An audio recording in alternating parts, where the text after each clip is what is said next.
were so crucial, and which were still an important part of the picture. He got me out of my own bubble. And in writing that story, it made the story much more complicated, but it also made it more true. And I think that made it resonate more with readers. If I had just kind of gone down my path of thinking that fans were a certain thing and River should be a certain way, it wouldn't really reflect what was going on. So for myself and for the readers, I have to do that. And that resonance is something that I want to talk about too. Because I think that in writing and getting those readers to come with you and trust you, you have to show them what's at stake and why they should care and why any of this is important. And in kind of outlining those last few things, we have the how of the story and the where and the what and the who, but we also need a why.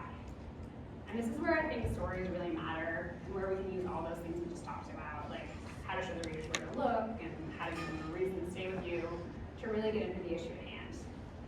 And this is where you deliver on the promise of the narrative. It's the payoff. When I asked readers to go on this big river trip with me, I kind of owed it to them, I thought, to give them more than just a cool adventure. I had to show them why it was important to hear about water use and what could happen in the future, and how that river was a concrete example for changes that could come to their lives. And I kind of think about this part like the take-home message. I want to give them something to keep thinking about after they're done reading, and something for them to kind of stick to and hold on to. And for me, working through this particular story, there wasn't one simple takeaway. There wasn't one thing I could kind of give them. And there wasn't one solution that would have solved the problem of water scarcity. Instead, that takeaway was that I wanted to show that changes come from accrual and from compromise and from everybody doing their little part, and that it had to keep happening. And sometimes that why can be heavy. Sometimes that is dense and it's complicated, and it has all these factors. And I know that as a reader, I don't always necessarily want to slog through, like decades of hydrological history without getting a break. And that's where I think balance comes in. And that's my 5th tip in all this. And I'm definitely not saying that you shouldn't have heavy stuff. I think you definitely should. I'm just saying that as a storyteller, it's important to pace your readers and give them some balance in what they're reading. And that's where I have a theory.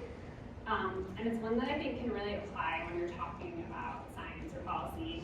And I call this the candy and vegetable theory. And I'm still kind of workshopping the name for when anyone has ideas. But what I do is that I try to pull people in with something fun, like a river trip, that they might already care about, and then that's the candy. And then I use that to get them to think about something they might not realize they're interested in, or that might be important to their lives. Once I've reeled them in, I can kind of feed them with vegetables. And that doesn't just work for river stories. I think that can be applied in a ton of different ways. For instance, when I was river guiding, I was living in mountain towns here in Colorado, in western Colorado. I was working at ski mountains in the winter, and I realized how hard it was for my peers to actually live in these places. A lot of these towns are incredibly expensive, wages were generally low, climate change was making the winters more variable, which was making everything hard. And all these kinds of vegetable-y things were going on. There was corporate consolidation, there was deep economic and racial inequality, and there were really high rates of things like depression and suicide in these towns. And I thought that was all really important and interesting and worth writing about, but it was hard to write about these difficult things on their own without narrative or character. So I had to find a line in. I needed some candy for that story. And for this particular story, I used the thing that brought me there in the first place, the skiing, to give my readers something to get to, and something that they might already be excited about or connected to show them what the story was, so I could bring them in and then give them the vegetables and show them why it actually impacted their lives and why these things had broader resonance outside of just skiing. So I set out on another big trip to try and find characters who could show what was happening on the ground, and who could give me those kind of like anecdotes and colors and context for what was going on. And I knew that I needed to have both the light parts and dark parts to make the story work. And that story became the book Powder Days, which is up there, which I like to say is about the idea of living the dream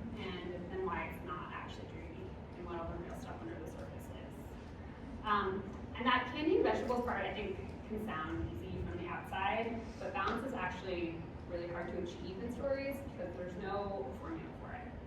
There's no perfect way to kind of have like 60% candy, 40% vegetables. You have to figure it out in every story that you write and every piece that you have. And that is part of the work of storytelling, is that we have to find balance.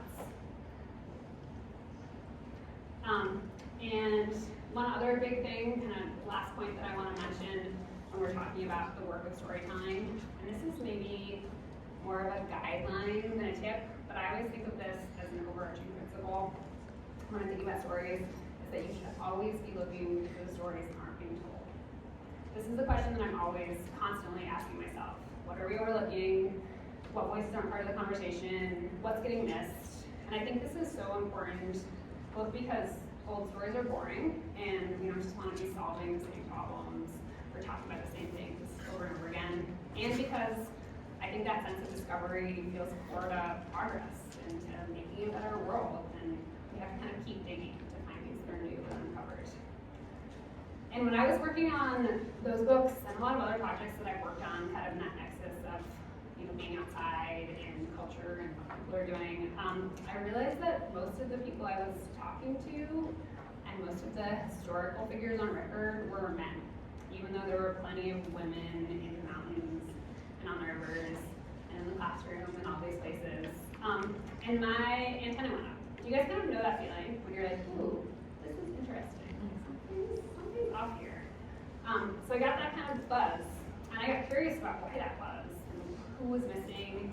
And I started looking into it, and some really interesting stories started to come to the surface of people who had been in these places all along, but who hadn't been seen as part of the story. And I got kind of obsessed with that idea. And that curiosity became my next book, which is coming out of summer, and it's called Fierce Country. And it's about the untold stories of women who are in these wild places. And that book and that whole process really came from me digging into those unanswered questions that we talked about earlier, and from following my own curiosity. And like I said a little bit earlier, I really think that all good stories start with a question.